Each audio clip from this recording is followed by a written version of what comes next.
Nabi SAW juga ajar bahawa dalam berjuang mesti berbekal. Jangan tidak ada bekalan dalam perjuangan. Bekalan yang besar ialah kontak hubungan kita dengan Allah dan Rasul. Maka jangan terputus Ali itu terasa jauh benar dengan Rasul, dibalutkan dengan kain selimutnya. Ada talian hubung itu berterusan. Itu yang mendatangkan kekuatan dalam perjuangan.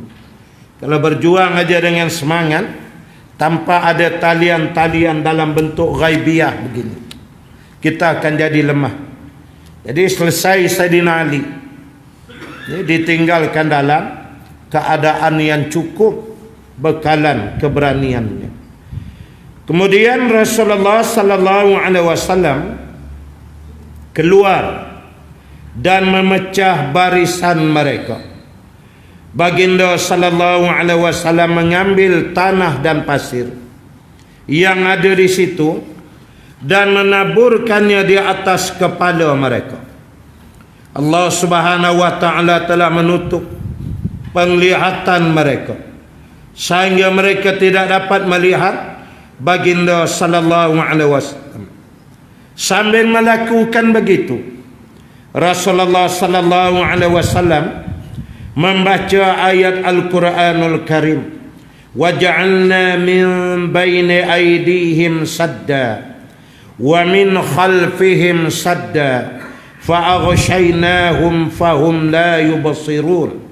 Ayat 9 surah Yasin, yang bermaksud, dan kami jadikan sekatan di hadapan mereka dan sekatan di keliling mereka, lalu kami tutup pandangan mereka, maka dengan itu mereka tidak dapat melihat, yakni jalan yang benar, jalan yang ada di hadapan dia tak nampak.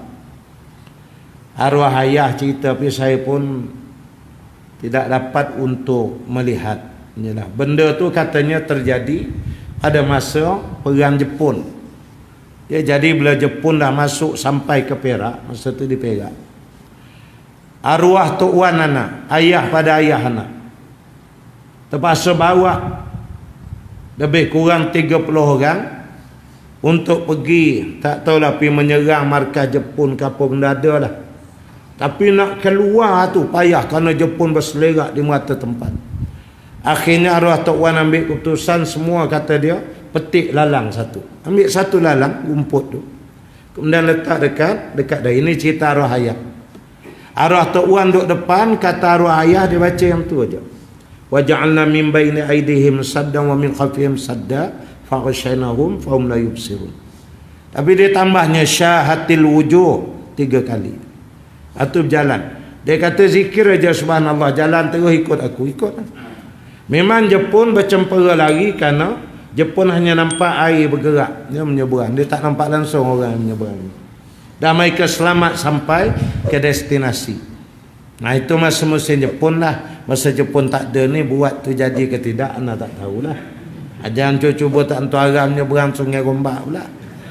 Ini benda-benda macam ni kadang-kadang karamah itu terjadi atas sifat dia panggil ma'unah. Ma'unah iaitulah pertolongan di saat kesempitan. Apa benda yang jadi itu tak tahu, itu Allah lah. Tapi bila kita minta zaman dah emergency, betul dia akan jadi. Macam mana wallahu a'lam. Nah, itu yang jadi parang terbang lah apa, itu kerja Allah, bukan kerja kita. Kita hanya minta aja. Bahkan sampai tahap pun kalau letak gini aja, bismillah ya zal jalali wal ikram, dipancung pun boleh putus kepala jadi parang. Banyaklah macam-macam ilmu macam ni. Tak ada salahnya dengan syarat benda tu memang ayat Quran, zikir, wirid yang maksur, kemudian ianya tidak mendatangkan riak, lalu digunakan ke arah bagi mempertahankan agama.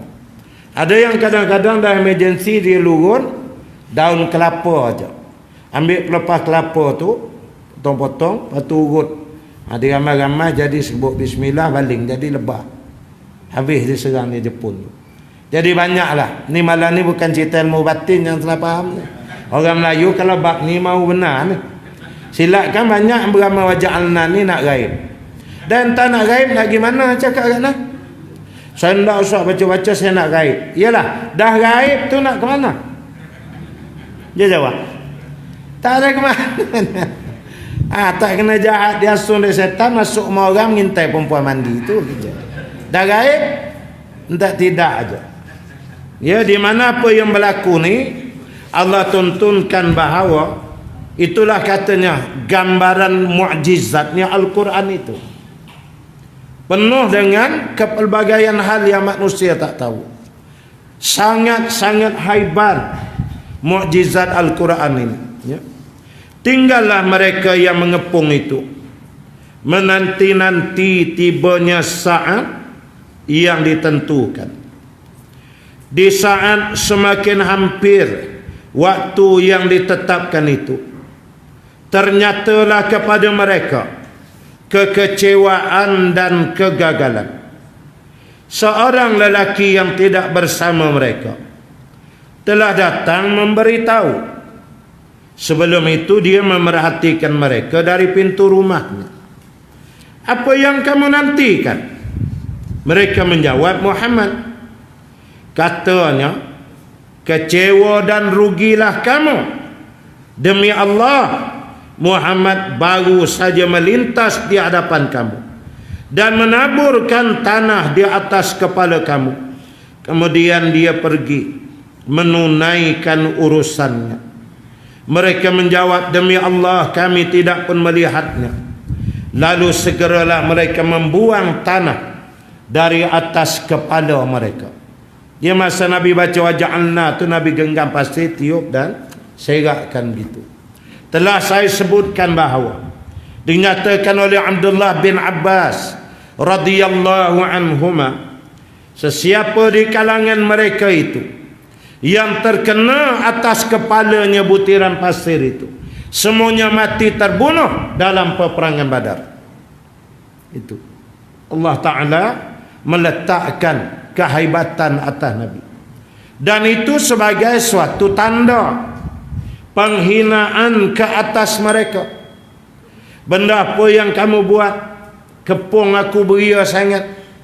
Dan harus diingat, kepungan ini bukan atas sifatnya kabilah, tapi kepungan yang dibuat adalah atas sifat arahan dari sebuah kerajaan.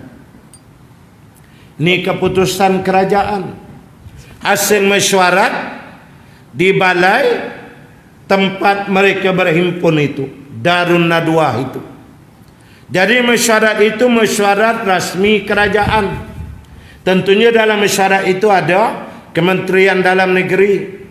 Ya, kerana mereka perlu laporan-laporan daripada intelijen dan SB-SB. Kemudian mereka harus menyusun. Tentu ada daripada PGA, pasukan gerak khasnya. Bagaimana cara nak tindak, nak ngepung, nak susun.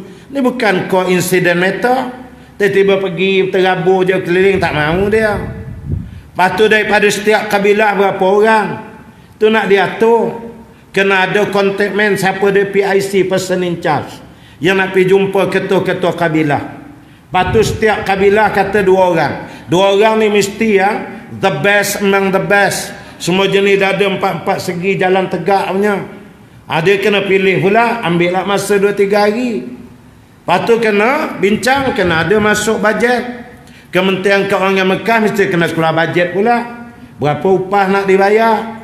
Lepas tu senjata jenis apa, nak beli senjata baru. Lepas tu kena kepung pakai pakaian jenis mana, dia kena seragam.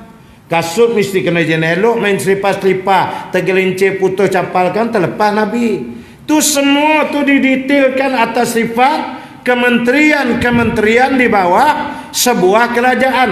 Baru kepungan itu terjadi. Bukan pakai pemuda tu angkat-angkat, kena angkat-angkat gitu kepung, tak. Ini datang daripada kepimpinan-kepimpinan tertinggi yang ada di kota Mekah melalui mesyuarat MKN, yang Majlis Keselamatan Negara dia. Bukan main-main. Tiba-tiba hasil permesyuaratan yang begitu hebat, dengan bajetnya, dengan penyusunannya, perancangannya, dengan laporan-laporan SB segala apa semua ni, Tidak macam mana mereka tahu Nabi ada ke rumah tu? Mesti ada perisik dia, ada double agent special brand dia yang datangkan laporan semua. It is not a coincidence matter, is it? Ini bukan tiba-tiba. Tiba-tiba pula semua tu baca rabak pasir atas kepala. Cuba ya. Tu satu downgrade lah, habis lah. Kira macam Nabi telah ambil seratnya. Apa barang dua orang mau kepung-kepung gua macam tu lah. Tak bengang. Dia cari tengok, ya memang tak ada dah Muhammad. Pula yang bagi tahu puak dia sajalah tu. Ada pula seorang otai tu tak tidur dia malam tu. Dia itulah yang nampak Nabi keluar dengan Abu Bakar. Dia yang pergi. Antum semua ramai ni apa kejadah? Tunggu apa ni? Kami tunggu Muhammad lalu. Tunggu apa? Dia dah keluar. Dia tengok atas kepala ni selerak pasir semua dia baling. Saya tengok dia keluar, dia tabur pasir dia. Apa punya pengawal pemuda tahan lasak ke apa kejadah kamu Dah sama dia satu hal lagi. Sebu dalam tengok Saidina Ali. Tu benar-benar bila jumpa tu Ali tu penghinaan lagi. Gagal